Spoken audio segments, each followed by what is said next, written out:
Welcome to the Nitpicking Nerds. Today is Mangara Monday, which means we're doing a Mangara the Diplomat deck tech. This is actually only for this Monday, but we're going to kill opponents with diplomacy.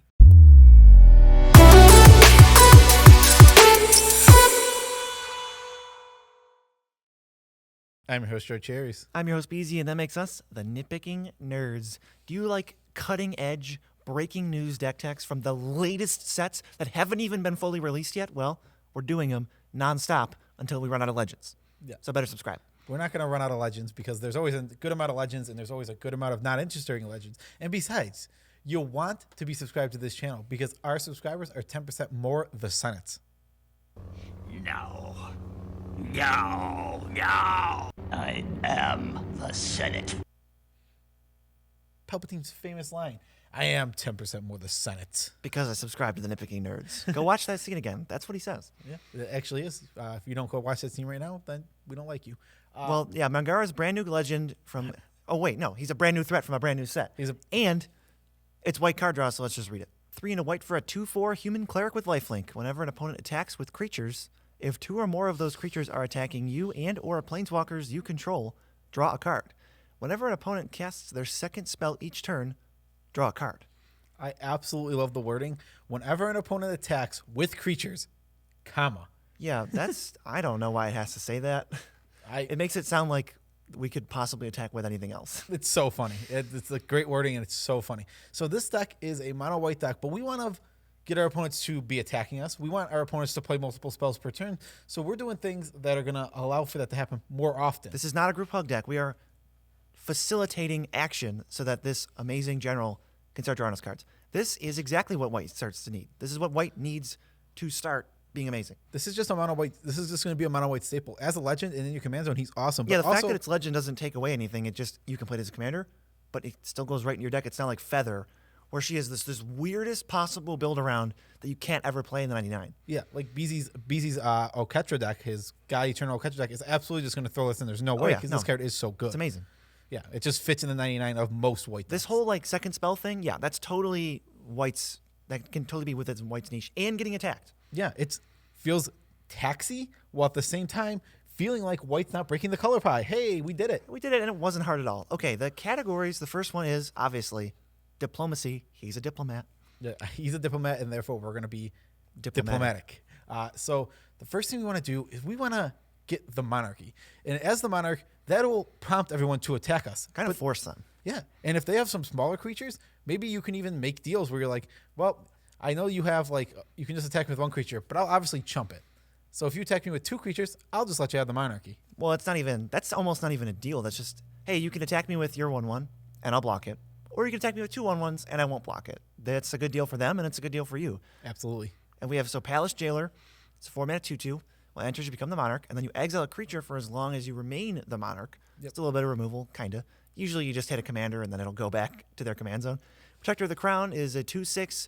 It prevents all damage to you and then makes you the monarch. So that thing has to die. And then Throne of the High City is just a land that makes you the monarch. Well, it directs all damage that would be dealt to it. Right. Yeah. It doesn't prevent the damage. It prevents it and then deals it to itself. Is that how that? I don't. You can. Yeah. No, that's not what it says, but that's functionally what it does. Yeah. You said Throne of the High City is just a land that makes you the monarchy. Great. We're going to give our opponents a little more cards by giving ourselves more cards also. Gaia Reach Sanitarium is a land that taps for a colorless mana, and you can pay 2 mana and tap it, and each player draws and discards. This will make one of the coolest lands ever. BZ loves this land. It makes everybody's hand a little bit better. And smooths out everyone's draws. Which lets them double spell a lot easier. Miku Koro is very similar, except for everyone just draws. I would say it's very different. It's only similar in text. That's a group huggy type card. Yeah, I'm not arguing with that. I'm just saying they're very similar in that it's Miku Koro is the same, except you don't discard. You probably just activate these at the end of the turn of the person before you, so then you get to use the card first. Yeah, we want double spells. We want to see players playing spells twice, and again, if they draw and then they discard like their extra land and they get a spell, they're probably going to play that spell. What are they going to do now? If they don't want to play spells, then I win for a different reason. Helm of Awakening is a 2-mana artifact. All spells cost 1 less to play. For everybody. One colorless. Yeah, so everybody's getting reduced, making it easier again for opponents to double spell. The only time I would ever not play this is just if there's like some weird storm deck, but this is not a CEDH deck, so I don't see there being an issue. Yeah, if you're playing against Storm with this deck, just be careful with it. Don't throw it out there on turn like 3 and then they go, oh, well now I can just combo and win, because that could happen. Yeah, you give them a ritual for like 6 mana. No, do that. Luminarch Ascension is one of the coolest cards in this whole deck. It's 1 and a white for an enchantment. Beginning of each end step, if an opponent didn't attack you or didn't deal damage to you, you get a quest counter. I think is it an enchantment quest or is it just an enchantment? Whatever. It doesn't matter. I'm just curious. And then if it gets 4, you can then pay 1 and a white and just make a 4/4, just straight up. Yeah, so you can start making a lot of guys. And again, you're facilitating people to want to attack you and get damage through to you. Well, this card is bad. This is a bad card in a vacuum because you just get attacked and then that's it. But when you can change it to either I don't get attacked and get a huge upside, or I do get attacked and get a huge upside, then this card's amazing. Yeah, it's a 2/4, and also you have a 2/4 with lifelink. It's not like everything can just attack you. They're prompting them to attack with things that can maybe get through. And like if they want to deal damage to guarantee it, you might just be able to block, gain that life back. This card's perfect. It's got low power, high toughness. They like even designed it because if this was like a 3/3 with first strike, it would be worse. Yeah, I agree. And Benevolent Offering, you're gonna have to read this one because I know you love this one. Oh yeah, 3 and a white for an instant. You and target player each gain 2 life for each creature you guys control, and then you and any target player, again, could be the same one, could be different, make 3/1/1 flyers. Absolute easiest deal to make in the world. I will give you the 3/3s and the life if each turn you attack me to let me draw a card. Right. They go, okay. I mean, it's not just 6 life. It's the spirits come out, and then you gain 2 life for each creature you control. So they could be like 20 life. Yeah, it's absolutely such a great deal to make with an opponent where it's just like 2 of those spirits come after me every time. You get them, you get the life. Hey, that's all I'm asking. Could also just flash in to be surprise blockers for things they didn't expect. Oh, they thought they were going to get the monarchy, but it's time to end this deal or this truce, not trees, and then just make a bunch of blockers. Yeah, it's called. I like the idea of this trees is over. It's Treese then. It's Treese then. It's Therese Nilsson. Next category, surprise. This is a Planeswalker deck. Bet you didn't see that coming. Yes. So the idea here is Mangara also says when they attack you or a Planeswalker you control. So Planeswalkers draw a lot of attention, and they need to be attacked. They need to be attacked, and they need to be removed because they consistently get value every single turn. Planeswalkers tend to be worse in EDH because you have 4 players, and they're bound to clear it out very quickly.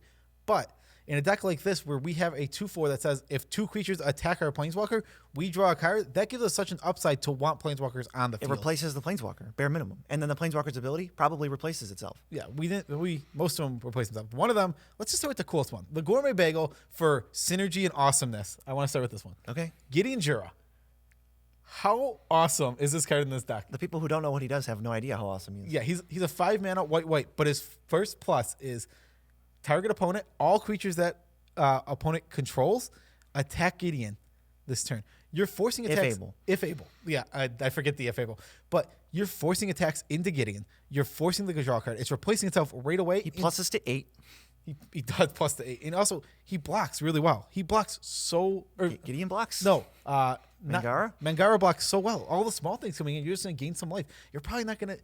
They have to have some big stuff, but you're not going to make the guy with big stuff attack you. Well, we can. We just have a bunch of chump blockers anyway. We haven't gotten to it, but at least Benevolent Offering makes chump blockers. Oh, I know. Plus half these Planeswalkers do. Yeah, they do. They make a bunch of them, but it's so cool. And he minuses to destroy a tapped creature, or he can do the classic Gideon and become a creature. This one's not indestructible. It can just be terminated. I thought you were going to say classic Gideon and die. Classic Gideon dying on War of the Spark. Yeah, classic Gideon. Well, we're going to stick with Gideons. This is Gideon, Champion of Justice. It is one of the worst Planeswalkers ever printed. 2 white for a 4 loyalty Gideon. +1, he gets another loyalty for each creature target opponent controls. They couldn't even say each opponent. And then his 0 becomes a star equal to his loyalty. And then his last ability, -15, exile all other permanents. All of them. Except for him. Yeah. So this is, realistically, we're going to be trying to protect him with like chump blockers and stuff, and he can get there. You can get to that point. And also, I think in EDH only, where if it's at each, it'd probably be too good. It would be this, all right, he's at 20. Right away every time, and now it's a force to be answered. That would have been too good for EDH, but this card is sweet, and we don't mind exiling everything because we're going to have the Gideon. We have Gideon still. There's also a combo with him that we'll talk about later, but basically you can do like what I just said with the diplomacy thing. Benevolent Offering. I'll give you 3 spirits, and then I get 3 extra loyalty on Gideon. Yeah, And I have your blockers for your spirits. So they net do nothing except give Gideon 3 loyalty. That is pretty cool. Last Gideon. Gideon of the Trials. It's a 4 loyalty, 3 mana Gideon. +1, you prevent the damage something would deal. And then 0, you get an emblem with as long as you control Gideon, you can't lose. And then he becomes a creature. Yeah, I mean, 4/4. Gideon just always does that. Is that what Champion Justice does his other ability? What is his middle ability? I said he's a star. Whereas stars is loyalty. Yeah, I thought so. I mean, I couldn't remember. I forgot already because I don't know. Because the card's awful? Because that card is awful. It happens to be good in this deck, but it is awful. Yeah, let that be noted. So let's do some of the colorless planeswalkers now. There's lots of cool colorless planeswalkers we got to put in this deck. Like new card being printed at M21. I would say old card being printed at M21. That's a fair way to put it. Card being printed in M21 is Ugin the Spirit Dragon. Ooh, he is absolutely awesome. He is at 8 mana, comes down with 7 loyalty. Oh, yeah. And he +2s to Lightning Bolt any target. He -X's to exile all colored permanents with converted mana cost X or less. So that's a board wipe. He usually just comes down and does that. And then usually survives because he's so good for a turn or two. And you get a couple Lightning Bolts. Oh, that card is so good. And his ultimate is you draw 7, gain 7, and put 7 permanents from your hand into play. That usually seals the deal.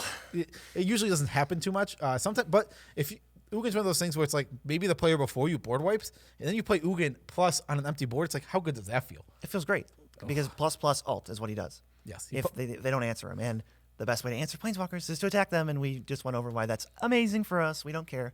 Ugin the Ineffable, or as I like to call him, Ugin the Virgin. 6 mana for a colorless planeswalker who starts at 4. You can +1 to make a 2/2. And then it kind of, when it dies, you draw a card, basically. I'm not going to read the exact wording. -3, blow up a colored permanent, and that's it, because he's a rare. Yeah, I mean, yeah. You said, Oh, but I didn't say your colorless spells cost 2 less to cast. yeah, so That's the static. So things like Ugin the Spirit Dragon, or maybe this next one, Karn Liberated, also costs 1 less mana. 2 less mana. Mana rocks, artifact ramp, artifact creatures. Okay.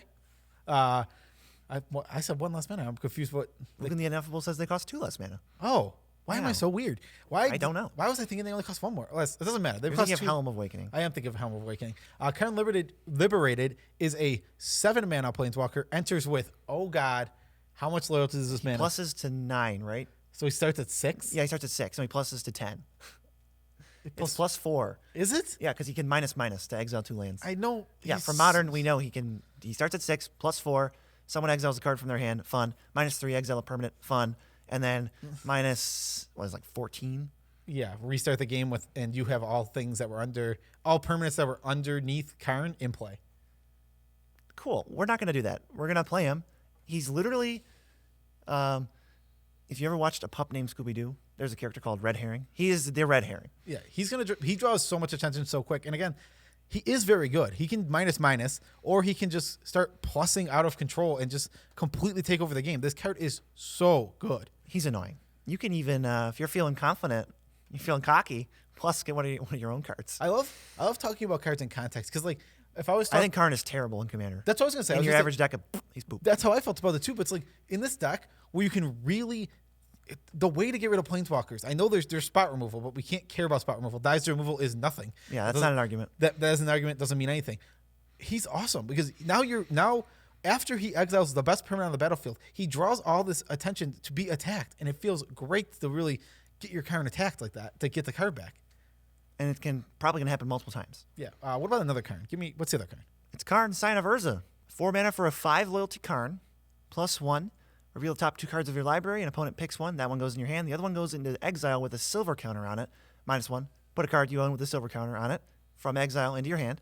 -2. You make a 0/0 construct artifact creature token with it gets +1/+1 for each artifact you control. This is pseudo card draw. He goes up to 6 after plussing because all new planeswalkers printed after the year 2019 must plus to 10,000. Yeah, as soon as planeswalkers were cool, they all start at 85 loyalty.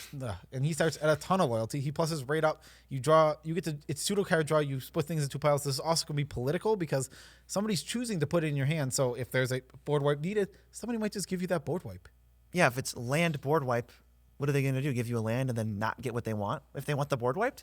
Yeah, and like you can always, and anything they put into exile that you wanted for sure, you can just minus to get later with Right, if he doesn't die, which we're pretty good at saving him. Yeah, we're a Planeswalker deck. We're trying to ult these guys eventually. That's one of the main ways we win. Yeah, we're going to be protecting him. There's only one left.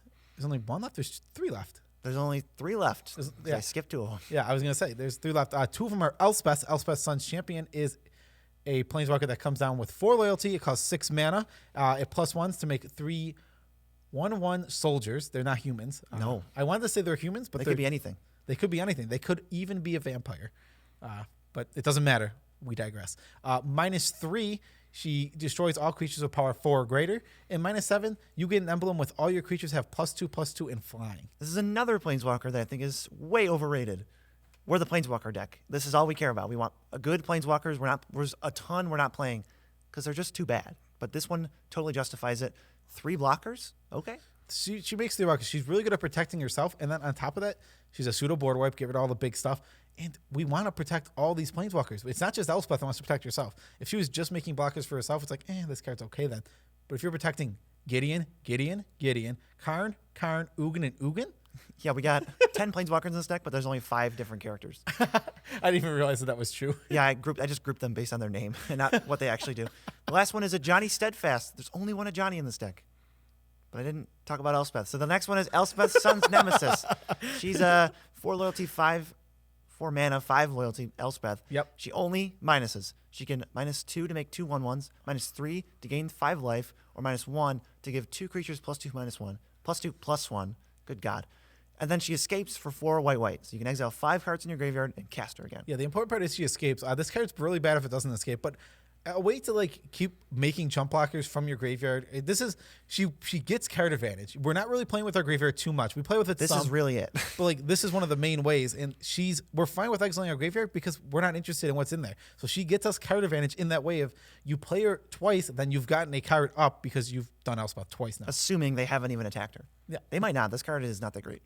It's going to come down. It's going to do a thing. You're going to say, thanks for doing that thing. And then it'll go away, and then it'll come back.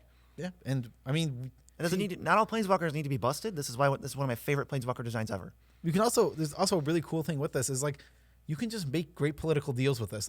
She's not a huge threat, but you could really prompt people into attacking it because you want to draw a card and you want them, maybe you can give them some tangible advantage. I mean, I also like that she gives +2/+1 because Mangara has lifelink. So if you need to gain some life, just pop somebody for 4. Yeah, if we make them a 4/6. Yeah, that's pretty. It's 4/5. 4/5. Sorry, my bad. Okay, and the last one for real that you've never mentioned before until right now. No, this is the first time. A Johnny Steadfast. He's 3 and a white for 4 loyalty. Johnny, so you can +1 him to give a creature +1/+1 first strike vigilance lifelink. I think something along those lines, and then you get -2 to put a +1/+1 counter on each other creature you control, and a loyalty counter on each other planeswalker you control. And as -7 is you get an emblem with. If anything will deal damage to you, prevent all but one of it. Yeah. So good luck dying. Yeah. So it's actually really hard to win for players to kill you through that because they can't just if they shoot you with Ether Flux Reservoir, it deals 1 damage. It deals 1 damage to you. I mean, we're not counting going infinite because that's about as relevant as Mangara dies to removal, so he's not good white card draw. Well, I just think it's hilarious. Fire the cannon, powering up this huge cannon. It just bounces off of him like he's Superman or something. I feel like Kylo Ren would be the one who get really mad at that. I feel like they're like more. Blow that piece of junk out of the sky. They didn't do it. And we just have the third category here: overall synergy. Just some cool cards that work with diplomacy plus planeswalkers. Yeah. So the first one is brought back. This is white to bring back 2 permanents that were put in the graveyard this turn. It's an instant. It's an instant. So say someone wipes the board of 2 planeswalkers, getting both those planeswalkers back after a board wipe would feel extremely good. Yeah, remember that thing you did? It doesn't matter, especially if it's turn before yours. Okay, I'll use them next turn again. Also, with certain planeswalkers, it's totally plausible that you might just go, let's just say Ugin the Spirit Dragon. You could just -7. Oh. He's gone, and now you return him. That's so cool. Or just, you could go empty board, Karn, minus on the huge threat. Oh, I can't block it, guys. And then he comes back and you just exile something else. Ugin's one of the coolest ones that works really well with it. Because if you go Ugin minus, clear the board, bring back Ugin plus, now Ugin's not under pressure. And you have 2 turns before you just get the biggest advantage ever. Oh, so good. Brought back is sweet. We're totally prompting people to attack us. So if everybody is attacking us with all of their stuff, we want something like Settle the Wreckage, which is 2 white for an instant. Exile all attacking creatures target player controls. Wow. And they go get a land for each one. And tapped. A basic land. Basic land. This card is great. You don't have to just do it when you're on defense. You can do it I mean, you could do it when you're on offense if you just want to turn tokens into lands, which is pretty viable in mono white. But mostly you could just mess up somebody else's combat. Yeah, you can mess up combat anywhere. Also, this is another card that allows us to be political, because if somebody's getting attacked for lethal, you can be like, I can stop that. It'll stop this attack for sure. It'll wipe his board. Yeah, but leave Mangara alone. We need to make some deal here, because you would be dead without me. Yeah, let me ultimate this Planeswalker. Leave Mangara alone. Something that gives you tangible benefits. There's also, in case we need a million dudes to stop attackers, Secure the Wastes, which is X white, make X 1/1 warriors that are not humans.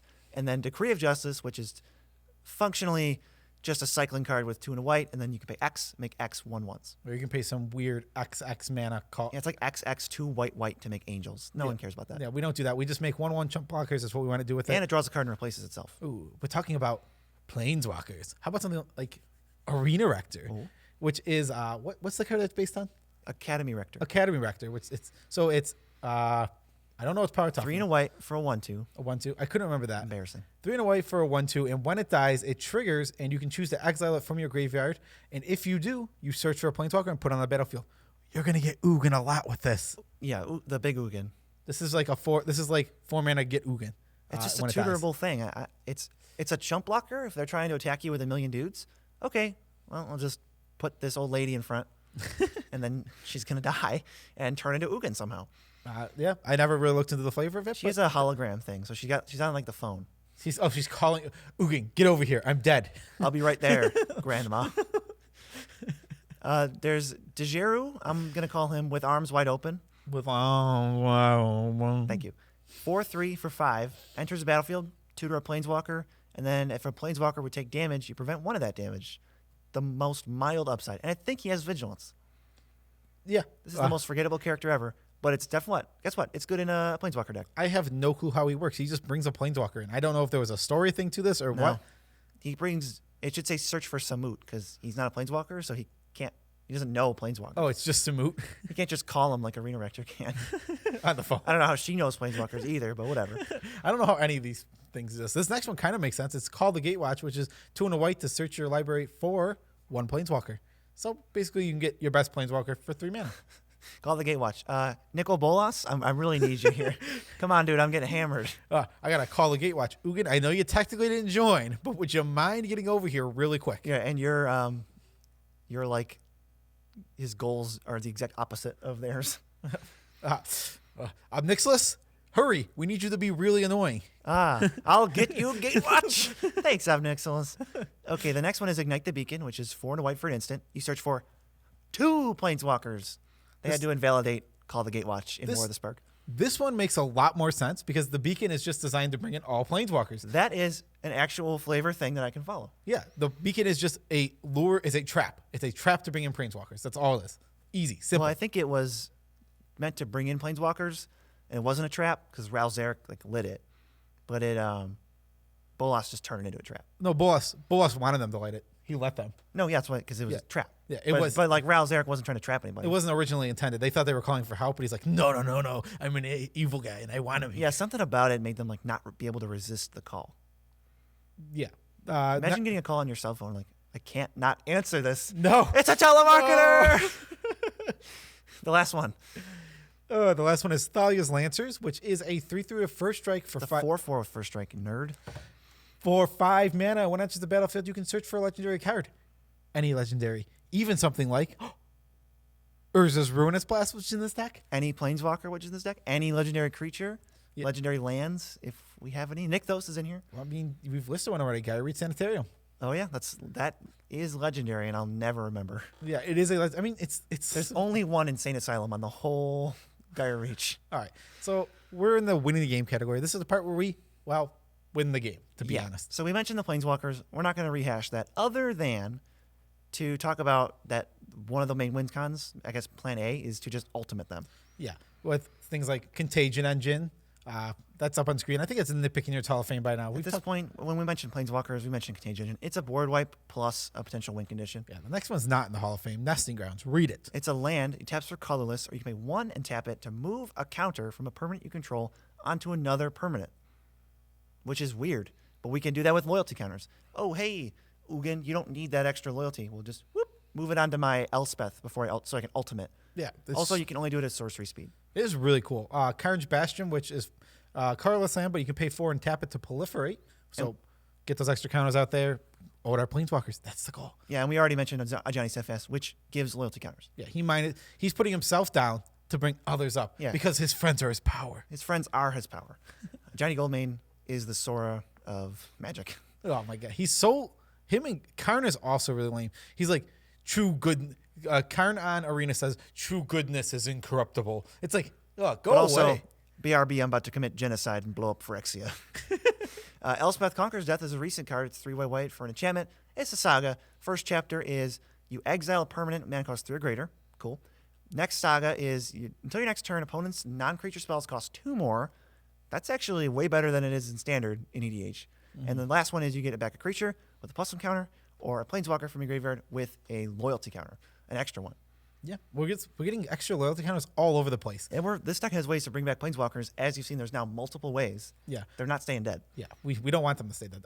Oath of Gideon is another way to enter extra counters because it says it's a 2 and a white, and it says that your planeswalkers enter with extra counters, but also it comes with free with free 2/1/1s. Aren't they cores, right? They're cores, and which means, of course, not humans. Yeah, they're not humans, so you can mutate onto them, even though you can mutate onto the core. Core is like the humans of they're discount humans. They're discount humans, which I guess sounds racist, but they're not real. So hey, you're being racist because a fake race. Racist. How dare you? Right after the LGBT video. I know. The last one, and probably the best one, is the Chain Veil. 4 mana for a legendary artifact. At the end step, if you didn't activate a loyalty planeswalker ability, you lose 2 life. Huge downside. Also, 4 tap. You can now activate planeswalker loyalty abilities again, as though they were not activated. You forgot. You said that was the last one. Obviously, that one's very good. We love a good Chain Veil. But the next one's even cooler. This is way cooler. Next what? The next WinCon. No, I'm talking about the last way to put loyalty counters on your planeswalker. I thought you said it was the last. No, this is all part of the first WinCon. The second one is this Gideon Champion of Justice combo. Gideon Champion of Justice. Let's just say he got up to 35. He's nice. Awesome. Awesome. You were playing against a tokens deck. You plussed him really high. Let's just say he was at 16. It doesn't matter that he's at 35. He's at 35. It's fun. He's at 15 even. Whatever. He's at 35. Okay. And now you ultimate him. You put it on the stack. So it's about to exile everything. Teferi's Protection. Oops. Phase out all of our stuff. Kaboom. And all theirs is gone. That's a win. That is a surefire, guaranteed win. I can't imagine any scenario where you just lose after that. Yeah, if you world fire everybody but you win. Right, so one-sided. It's not even Plague Win. It's just it's one-sided, and there's literally no card to compare it to. World Fire is the closest. World Fire without the life part. And the hand part. And the hand part. So it's like, I don't know. It's just amazing, and you're going to win. I don't need to explain that any further. World Slayer to everyone but you. There's just no way.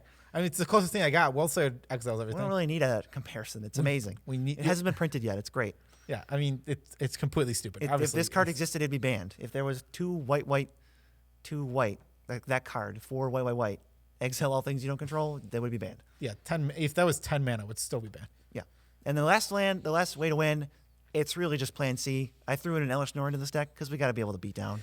And we make a bunch of 1/1s. Yeah, we explained all the ways to make tokens. Well, not literally every way, but we explained a bunch of ways that we already make tokens. If you got Elish Nor out and those tokens are 3/3s, 1, your opponents are going to have a ton of trouble attacking. 2, you're going to have a ton of fun attacking. Right, so Elish Norn, not the best with Mangara, but assuming you play it, you're probably going to win. I don't know too many people who are losing the game with Elish Norn in play. Elish Nor completely hosed me the other day. I had like an army of like tiny dudes. I think it killed like 20 cards I had on. You said a bunch of like Avenger tokens and 2/2 wolves and zombies. No, it literally killed like just all 20 things. It just all died. Elish Nor, obviously, we don't have to explain to you why that card's good. That card is great. There's a reason we did not read it. There's a reason, because it's in the Nitpicking Nerds Hall of Fame. But now the deck's done, and you know how to win, and you know how to be a diplomat, and probably the first channel in the history of the universe to ever cover Mangara. So once again, you should probably subscribe. In the history of the universe, even though we literally saw someone else who talked about him. They did not make a deck. This is a deck tech. This is the first ever Mangara deck tech. Sure, that can be said in the history of the universe. In the history of the universe, those kinds of words make me want to support the channel. Yeah, and if you want to support the channel, you can head over to patreon.com/user/nitpicking nerds, and there you can join any one of our Patreon tiers, and then you get to join our Discord, and you would be helping us supporting this channel. This channel is getting close. We're really working hard to really take this to the next level, and we're getting close, and it's making me feel awesome that we're getting so close. We about to blow up. We're about to blow up. Everyone knows it. So thank you to all of our supporters. We love you as much as we can without making you uncomfortable. You guys are the poopy babies. You're the poopiest, and we love you. And super secret special shout outs to 2 of our patrons, Patrick Gilbert, Esper Ragnarok. You 2 are awesome. Thank you so much for supporting us. You know what you did. You don't have to be a patron to be loved by us. You can also donate to us, basically tip us on buymeacoffee.com. It's a digital tip jar. Or you can go to tcgplayer. The deck list is the same link you need to navigate wherever you want. From there, buy whatever you want, and then we get a percentage of whatever you wanted to buy. Yes. So, yeah, if you buy a ton of stuff, we'll get some kickback. It'll help support the channel. It does actually help support the channel.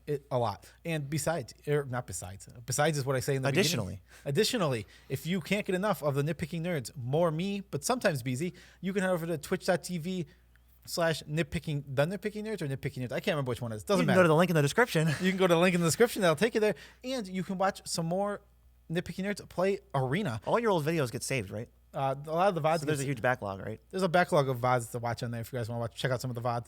I've been playing some crazy stuff lately. Well, you're messing around with Historic and Draft. And Brawl. Yeah, specifically one deck. That's our tidbit. That's our tidbit. Tidbit about my life. Hold on. Streaming hours, 12 to 4 on weekdays. EST. Eastern Standard Time. I was just going to say that.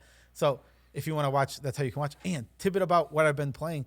Awesome Brawl a Luna deck. So if you don't know what a Luna does, it is a 6/6 flyer, but no other flying trample, no other text than that. But if you mutate it for the 6 mana it mutates, you exile cards from the top of your library until you hit a non-land permanent, and you put that non-land permanent onto the battlefield. Or in your hand. But we're going to always choose onto the battlefield because of what this deck does is it scries as much as it possibly can and takes cards like Lead the Stampede, which look at 5 cards just to throw them on the bottom, basically. There's one creature in the deck. There's one creature in the deck, and we want to scry it to the very bottom of our deck, so when we mutate a Luna onto a token made by an instant or a sorcery, we will win because of this Thassa's Oracle. So we exile our whole deck. Such a cheesy deck. It's so cheesy. Luna does not shuffle them or put them back like Cascade. It just gets rid of them. It just gets rid of them. It's awesome. It's an awesome deck. I will definitely be playing a few more games with that deck very soon. So come check it out. Look forward to it. Yeah, look forward to it. And as for this video, it's over. Peace out, Tribe Scout.